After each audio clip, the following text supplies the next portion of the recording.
Ô, Bruno Musa, ali no diálogo entre Silas Malafaia e Jair Bolsonaro, a gente quase não conseguiu ouvir a frase toda porque tinha mais palavrão do que frase. E isso mostrou, digamos assim, uma fúria muito grande de Silas Malafaia com a atuação de Eduardo Bolsonaro buscando a sanção econômica contra o Brasil lá nos Estados Unidos. Numa outra mensagem também pouco amigável entre pai e filho, teve ali um VTNC... Seu ingrato do caralho. Como é que você avalia toda essa situação, hein, Bruno Musa? Que agora vem à tona por divulgações dessas investigações da Polícia Federal após o indiciamento, mais um, de Jair Bolsonaro e de Eduardo Bolsonaro. Bom, vamos lá. Boa tarde novamente. O discurso entre pai e filho, eu gosto muito da linha do que o Tarcísio comentou, que é um discurso privado de pai e filho, então fica entre eles. Se eles se tratam dessa maneira, eu não trato assim, obviamente, o meu pai, meus filhos... Mas, enfim, é algo deles. Agora, o ambiente como um todo mostra um claro... Tá todo mundo muito irritado com tudo isso que está acontecendo. A flor da pele, realmente. Porque ontem eu tive a oportunidade de, depois do 3 em 1, participar do Pingo nos Is, e o Koba, como advogado, eu estava explicando bem esse ponto. O que nós vemos no Brasil hoje... Veja, e eu sei que aqui tem algumas discordâncias a respeito disso e eu venho batendo na tecla. Na minha opinião, uma ditadura clássica lá atrás não necessariamente se repete agora, mas há formas em que a gente percebe que todos os pilares da democracia no Brasil deixaram de existir. Eu, que sou um economista, atuo no mercado financeiro por conta de minhas redes sociais, onde eu debato ideias.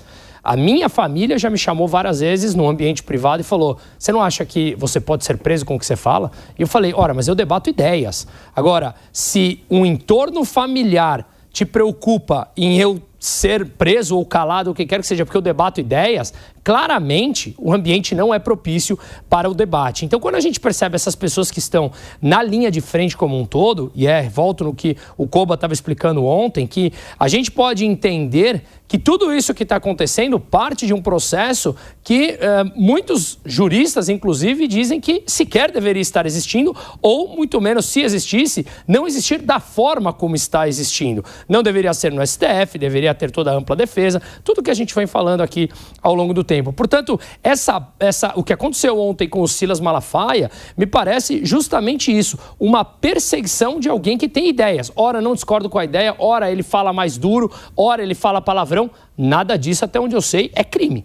Então, não, claro que não. Nada disso é crime. Então, ele pode ter ideias controversas, mas ele estava voltando ao Brasil, ele não estava fugindo do Brasil, ele estava voltando. Mas eu acho que o problema apontado pela Polícia Federal não são as palavras, nem os diálogos, mas sim o que eles indicariam, ou seja, algum tipo de união que favoreça Eduardo Bolsonaro para atuar contra o Brasil em busca de uma mudança na decisão que está em curso no Supremo Tribunal Federal e que sequer foi tomada ainda. Sem dúvida, Evandro, mas tem um ponto importante na Constituição brasileira, que a investigação, ela é privada e o processo é público. E o que acontece no Brasil é o contrário. A investigação se torna pública e o processo se torna privado e muitos gastos do governo se tornam secretos, sigilosos. Então, aonde está a Constituição em meio a tudo isso? Ô, Piperno, você entende que haveria algum tipo de divulgação seletiva de informações que favoreçam a compreensão da opinião pública sobre o processo que está em curso? Olha, eu não sei se há divulgações seletivas, não, Evandro. Não tenho convicção disso, não. Aliás, em 2016 se dizia muito isso, né? Inclusive se vazava conversa privada de presidente da República sem ordem judicial para isso. Então, no Brasil já aconteceram casos. A gente viu no que deu essa história toda, né? Pois é. Então, eu acho que... Anulação de várias sentenças. Perfeito, perfeito. Até porque foi feito sem ordem judicial. Ao contrário do que pelo menos acontece agora, né? Ordem judicial me parece que há. Agora, o que também essa série de diálogos revela é que, olha só o nível do entorno do presidente Bolsonaro. Independentemente do juízo de valor que eu possa fazer desse personagem, em relação ao qual eu nunca tive, obviamente, muita simpatia e todo mundo sabe, mas, além de toda essa questão de juízo de valor, é óbvio que alguém que depende desse nível de conselheiros, desse esgoto do seu entorno, porque isso aí, o Silas Malafraude, Dudu Fujão, isso é um esgoto a céu aberto. Quer dizer, como é que dá para o sujeito ter realmente equilíbrio até para construir a sua defesa com gente desse tipo? E vejam só, né? sobra para o governador Tarcísio, sobra para todo mundo que, de alguma forma, não comungue rigidamente por tudo aquilo que eles dizem. Quer dizer, eles se acham realmente os donos dessa fatia ideológica do país, e os outros não passariam de franquias de satélites. Então, veja, será que o Silas Malafaia é realmente religioso? Porque às vezes eu me questiono sobre Acho que isso. Religioso não fala palavrão? Não é isso, mas eu acho que tudo que ele faz de tudo menos pregação religiosa. Eu não ouço eu não vejo nenhum áudio dele fazendo pregação religiosa. Eu ouço sempre ele nos comícios, ele nos eventos, ele nesses áudios, fazendo esse tipo de pregação absolutamente imunda aí, né? Ô Gani, eu quero tratar com você desse fio puxado pelo Piperno sobre o entorno de Jair Bolsonaro, porque a relação dos filhos de Bolsonaro com o próprio ex-presidente sempre foi motivo de algum tipo de discussão e contradição. Alguns avaliando que eles seriam necessários, outros avaliando que, inclusive, eles atrapalhariam as decisões tomadas por Jair Bolsonaro. O que eu te pergunto é, a exposição desses áudios e dessas mensagens traz à tona, neste caso, um Jair Bolsonaro acuado por aqueles que, inclusive, estão ao seu redor? Porque houve sempre a construção de uma imagem de que o ex-presidente era protagonista, de que o ex-presidente tinha as decisões nas mãos, de que o ex-presidente estava à frente do grupo que ele lidera. Para você, essas últimas exposições mudam esse cenário ou não demonstrariam certo enfraquecimento de Bolsonaro ao ter a prisão domiciliar decretada pelo Supremo Tribunal Federal? Não, é claro que houve um enfraquecimento por conta dessas decisões tomadas pelo Poder Judiciário contra ele. Isso não significa um enfraquecimento político da sua força, da sua capacidade de mobilizar as massas. Agora, esses áudios mostram uma diferença de estratégia. Me parece que o Bolsonaro, ao longo dos anos, ele foi ficando mais político, mais pragmático. Numa das mensagens ele diz, para o filho, para o Eduardo, você é muito imaturo, não sabe como funciona a política. Eu acredito que o Jair Bolsonaro acabou ficando um pouco mais realista, entendendo que muitas decisões passam pelo centrão, não é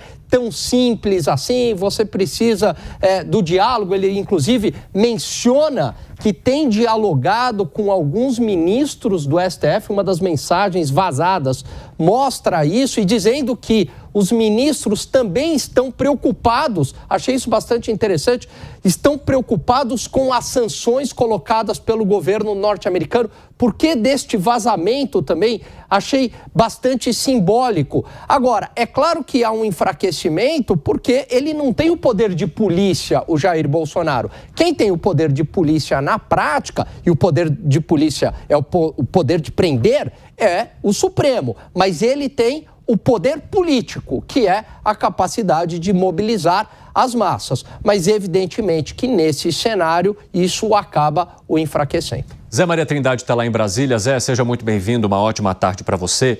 Eu quero entender se, no seu ponto de vista, essas imagens, esses áudios, as mensagens que foram divulgadas pela Polícia Federal, se elas demonstram algum tipo de contradição ou racha neste grupo.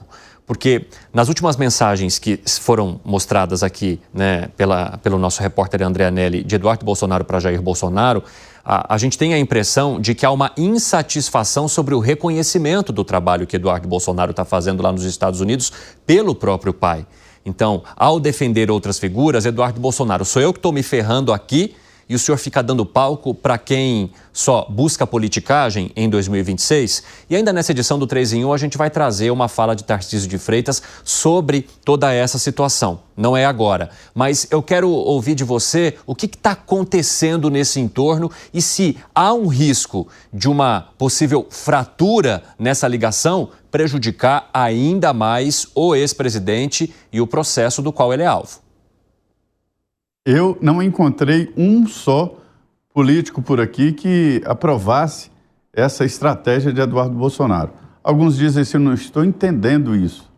Boa tarde, Cine, boa tarde a todos que nos acompanham, boa tarde aos colegas aqui de bancada.